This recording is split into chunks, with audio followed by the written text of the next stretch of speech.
Hey, what's going on, guys? Welcome back to another Quick Tip Tuesday. I'm Josiah Blizzard, in case you don't know me, and I'm going to talk to you guys about first looks and how you can convince your couples to have a first look like 80% of the time. 80% of our couples are sharing in a first look. I'm going to tell you how we convince them to do that so that you're not stuck shooting all of the photos in cocktail hour.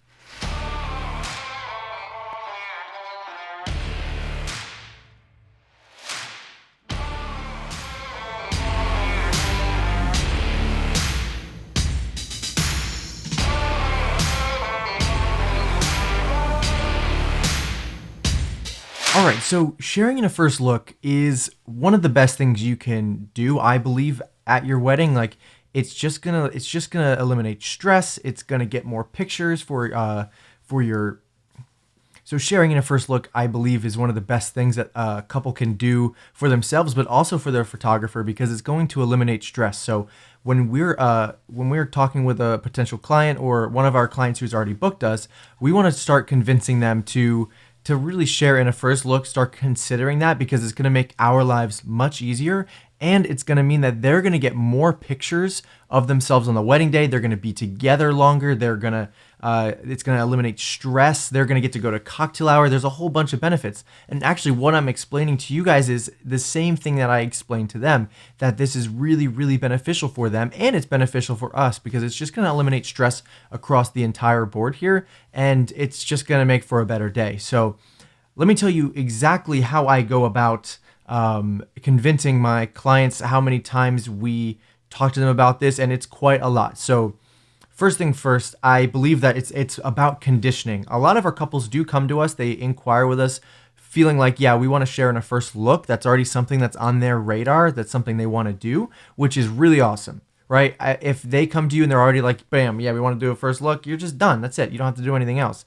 But sometimes we get the couple who comes to us and either they're on the fence and they're not quite sure if they want to do one or not, but they're not really sure why they're opposed to it, other than always hearing that it's bad luck to see the bride before the wedding, or that it's against tradition, whatever that is. And then you get the couple who is like, just doesn't want to do it, and they haven't thought about it at all, and they just don't want to do it at all because why would you? I don't know, whatever it is. We get a whole bunch of random reasons, but they're just opposed to it. So those brides are a little bit further gone than, the ones on the fence, obviously. But, and to be honest, sometimes it's the groom who doesn't want to do it either. So convincing them, I don't think, is stepping on their toes. I don't believe that this is crossing the line in any way whatsoever.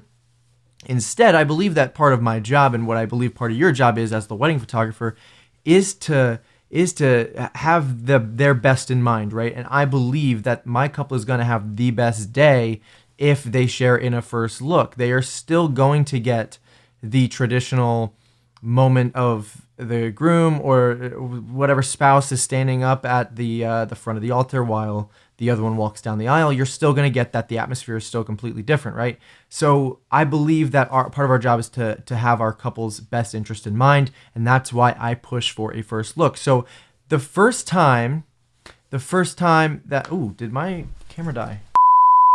So let's break this down. When is the first time that we mention the first look? Because in our process with them, in the booking process and in the actual planning process, we mention this a few times just to condition them to think that, oh, a first look is probably the best thing for my wedding. So the first time that we mention the first look to them is during their consultation phone call. And this consultation call is really just a get to know you call. Actually, that is what we call it. We want this to be a personal business.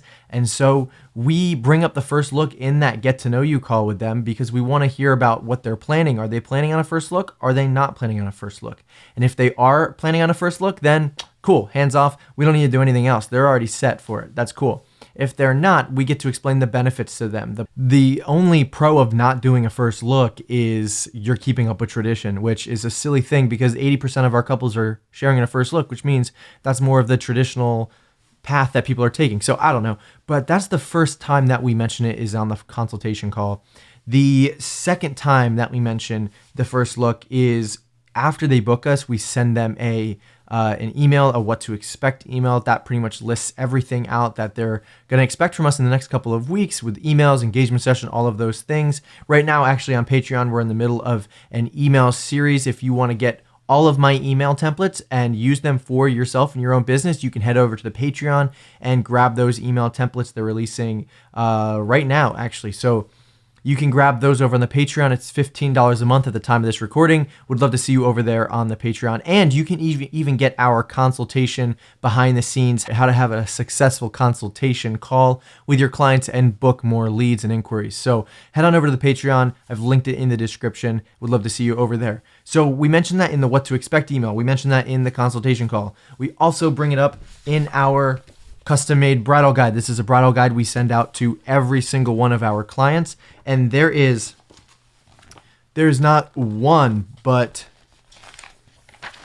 two and three full spreads on a first look and why you should have one, along with listing all the benefits, our own first look story, and why we think it is still necessary to have a first look. And those are the 3 times that we're bringing it up. The last time is really at the engagement session when we're face to face with them. We'll be able to interact with them and just really kind of understand their personalities a little bit better. I know we talked on the phone with them a bit, but when we're face to face, we can really start convincing them a little bit more, kind of understanding where they're coming from. And that's really the last time that we're mentioning the first look. If they're not on board after that, we won't press anymore, but we pretty much press them up until that point. And normally we are converting, if 10 brides are on the fence, we'll convert, 8 out of 10, 9 out of 10 to do a first look, which is really, really awesome because it makes our life so much easier. So I will say having a structure in place for conditioning those brides and grooms to share in a first look is a good thing to have. It'll make your life easier if you can convince more couples to share in a first look. So that's what we're doing. To break it down, to recap one more time, we're asking them about the first look in a phone call, in a what to expect email that goes out like 2 days after they book, in a bridal guide they're getting the following week, and then at their engagement session, they're coming back to back to back to back, and they'll probably also ask other friends who got married if they did a first look or if they regretted it or why not. One of the lines I use pretty often, which I think is a humdinger, guys, is I've never heard anybody ever regret doing a first look, but I've had couples regret not doing a first look. And if people are on the fence, that line often pushes them over the top, and it really gets them thinking about maybe I should do one. Bringing in timelines also is really beneficial. We'll make a timeline for our couples at the consultation, and that has been a really good way to push them towards doing a first look. So there's a lot of different ways to do this, but we utilize all of the ways, all of the emails, the timelines, almost the trigger words to get them to do this, because it really, really will make your life and the photographer's and the couple's life easier. So that's really about it. I know I rambled on and explained a whole bunch of things, but that's what we're doing to convince our couples to share in a first look. So guys, I would love for you guys to subscribe to this channel. I mean, I really hate asking for favors here, but the majority of you guys watching my videos, I can see, aren't subscribed. So I'd love for you to hit that subscribe button. Please support my channel. I put a lot of effort and a lot of work into these videos, and I would love for you guys to join me as I continue to make more. Lastly, please like the video if you're feeling extra generous, and maybe share it with a friend if you found this content helpful. And I'll catch you in the next video, I guess. See you later.